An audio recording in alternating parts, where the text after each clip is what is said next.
Hello everyone, it's Nick here, a very warm welcome to you. We're going on another relaxing walk, because I seem to be coming to a habit now every Friday, taking you with me, discussing things of the week. Now as usual, because we're outside, the sound, I haven't got as much control of it as I would do indoors, so apologies if the sound goes up and down. I will try and sort that out a little way in the editing there, but it might get a little bit crackly, but hopefully you can still hear me. Yeah, and hopefully we don't see too many other people. So we're into September now, aren't we? It's quite good. I suppose it's autumn. Still seems to be quite warm. I guess the temperature might drop at some stage. It's important to go for walks. I mentioned that before. It does defrag the mind, takes you away from everyday worries. And yes, if you've got some woodland or nature around you, even a park, do take some time out. Because I think when you're going for a walk, nothing actually matters. You could be in the middle of nowhere, finances are not relevant, nothing is relevant, it's just you and nature around you. It's a bit like being asleep really. When everyone's asleep or unconscious, we're all equal, because you're unconscious of wealth and status, because all those things really are social conditioning to tell us where we are in life. But being asleep and being on a walk, it just don't matter. So I highly recommend them. Hooray!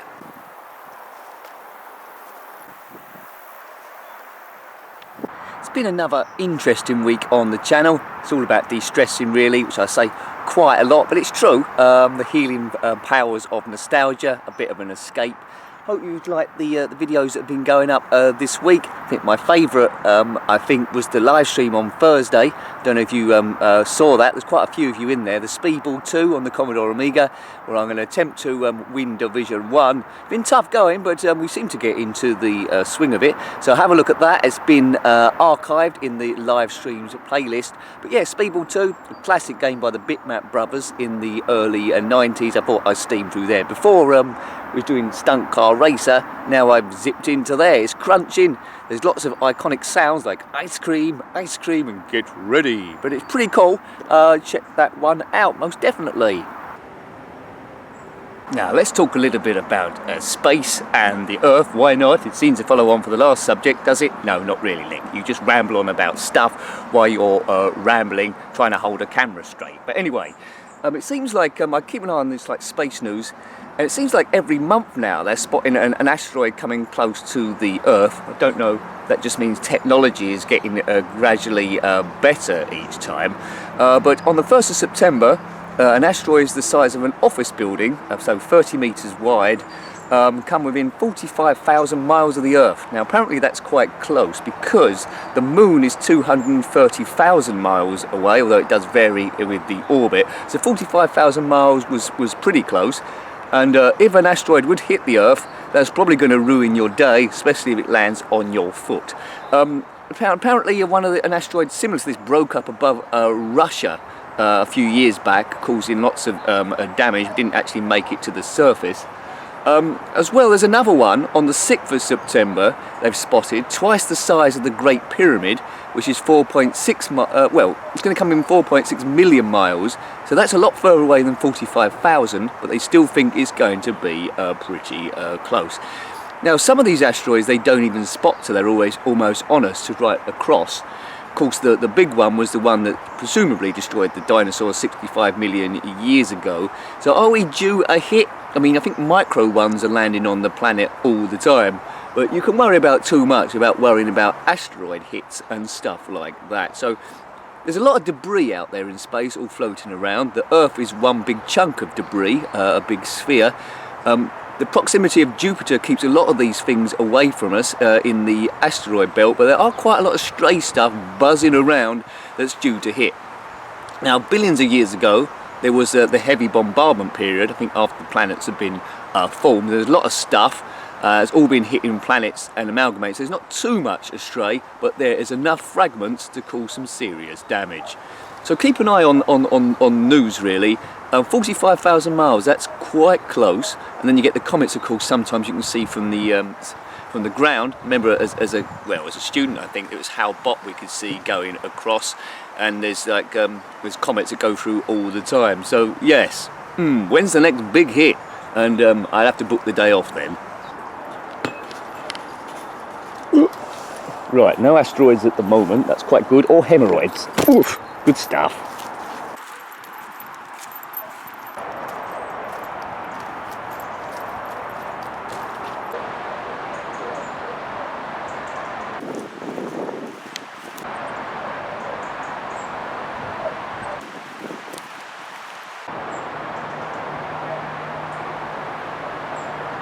Bit strange. Right, here we go. We know this route, don't we?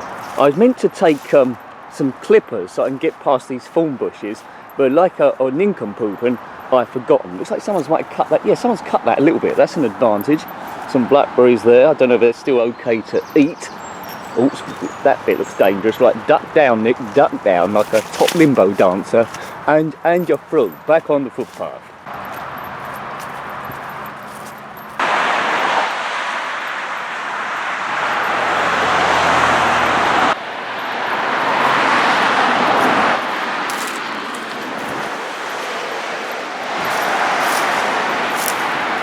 Right, secret entrance to the woods. Oh, some dogs running around there. Right, hope I'm not perceived by dogs.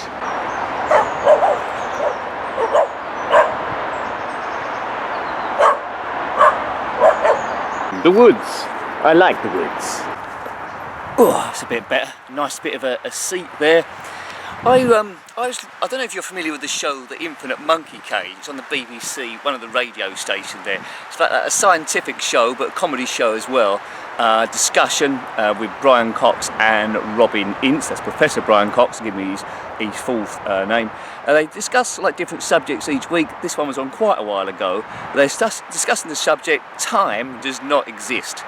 Now I've got a bit of a problem with that, because this video had a start point, it's got a middle point, and it's got an end point. Much the same as my walker's got a start point, middle and end point. And everyone that's ever been born had a life, and then, well, eventually, you don't think about it too much, you pop your clogs and go somewhere else. So time does exist for me, but it's all relative to motion, I'm told. The speed of light. Of course, time moves differently around a black hole. If you looked at Interstellar, the film, it would discuss that, where they was on the planet for about an hour. When they went back up, there's planet near a black hole, 27 years had passed. So they're sort of like saying that time is a construct to make things make sense to the human being, because their brain couldn't cope with it, and we're heading through it in a linear fashion. Otherwise, all events will happen at the same time. So it's sort of like saying then, although time doesn't exist, if every event has already happened, so it's there, and we're just moving through some fourth dimension, I'm even confusing myself now, the times when I left school is exactly the same time as now when I'm sitting in the woods. The start and end of this video already exist, although in my mind I'm still filming it, but I've already got home and edited it and put it up. You're watching it, and yeah, so I'm talking to you from the past and you're in the future, but there's no past and future because time is just a construct. I don't agree. I think time does exist. There was a Big Bang, we've got 13.6 billion years, and now we're here. But it's an interesting discussion. If you have got access to that BBC site, if you type in BBC Sounds and then from that site do Infinite Monkey Cage, if you've got access, I think it's well of doing. But they've always got a few panellists mixed with comedians and scientists quite often. But I think time does exist. If it doesn't exist, then my brain is just going to completely and utterly explode.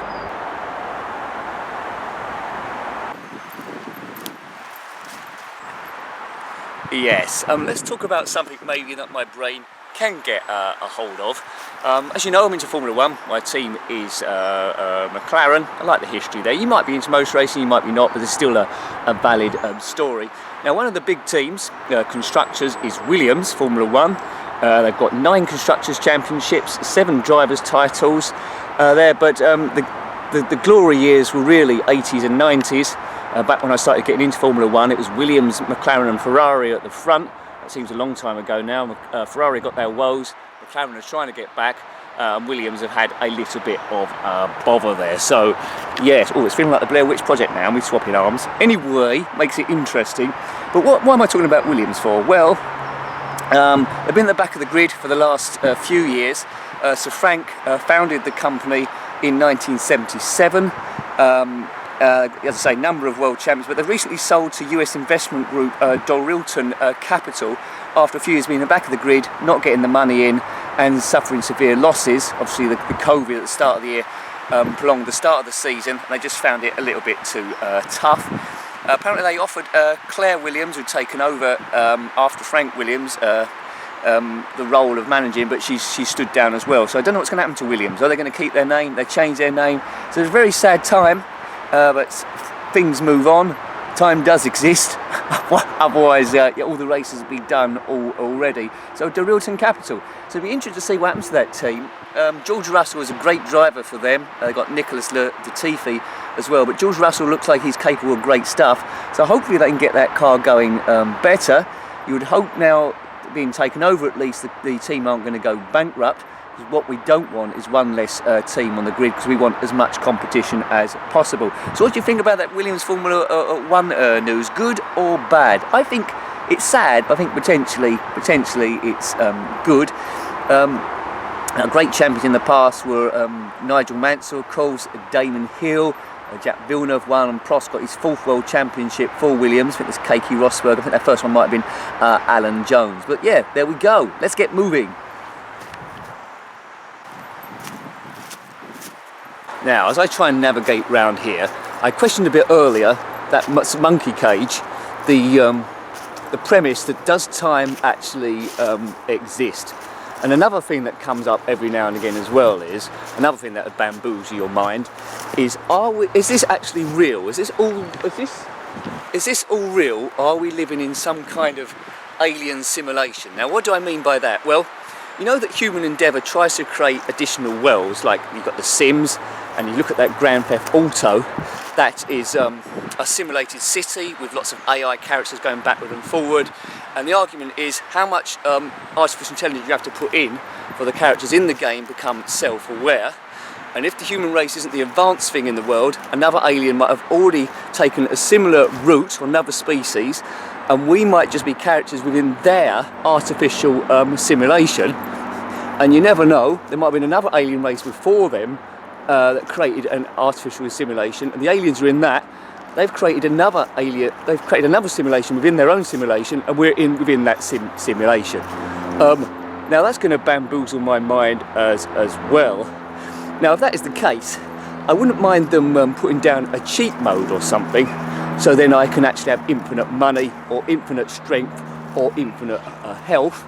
But it is very science fiction, so it might be a load of rubbish. But you can prophesise anything, because you can't prove it unless it glitches like the Matrix or something, or there's a power cut and we suddenly see that grid thing like the holodeck of Star Trek. There's no way of really disproving if it's true or not. Do these woods exist? Does time exist? It's, yeah, crazy talk.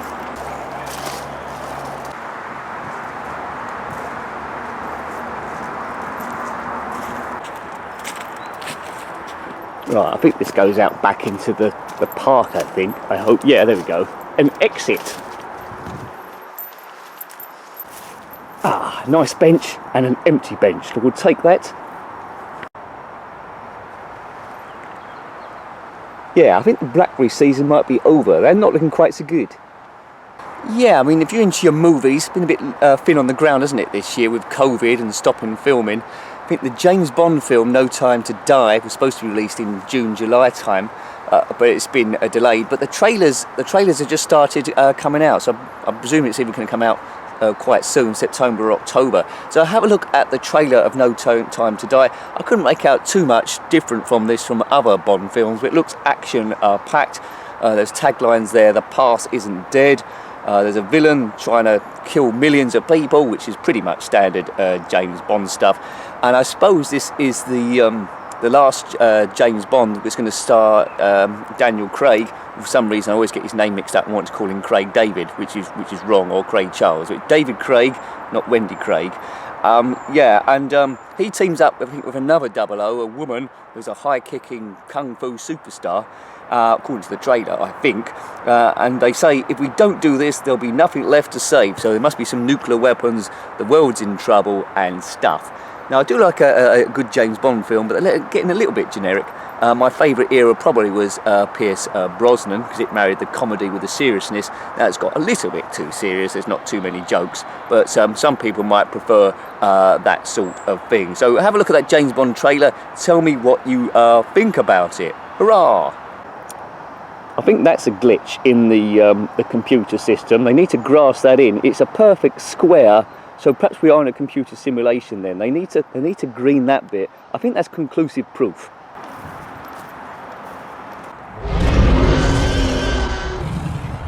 Oh dear.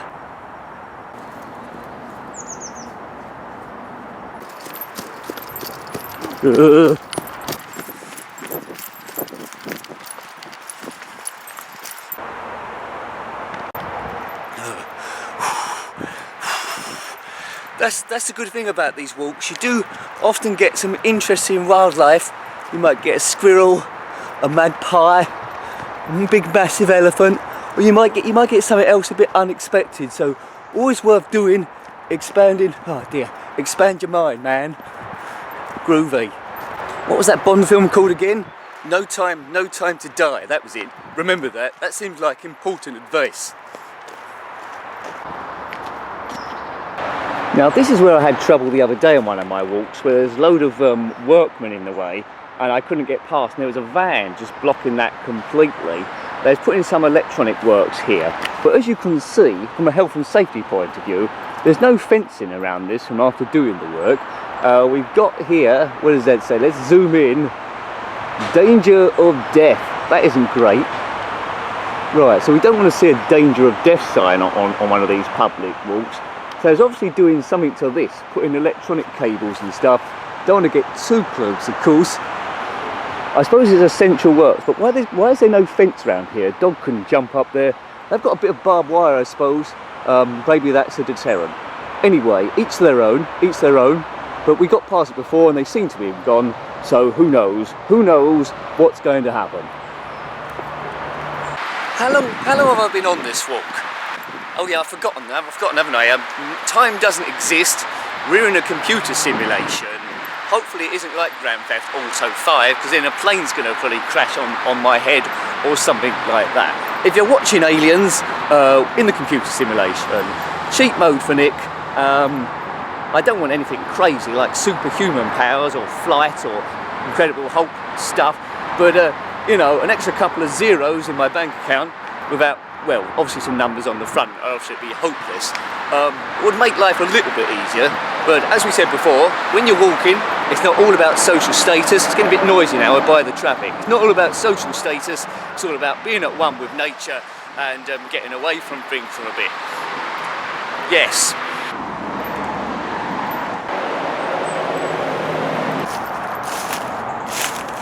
Time for some shout outs. Now we're free of the public and dinosaurs and time and space simulations.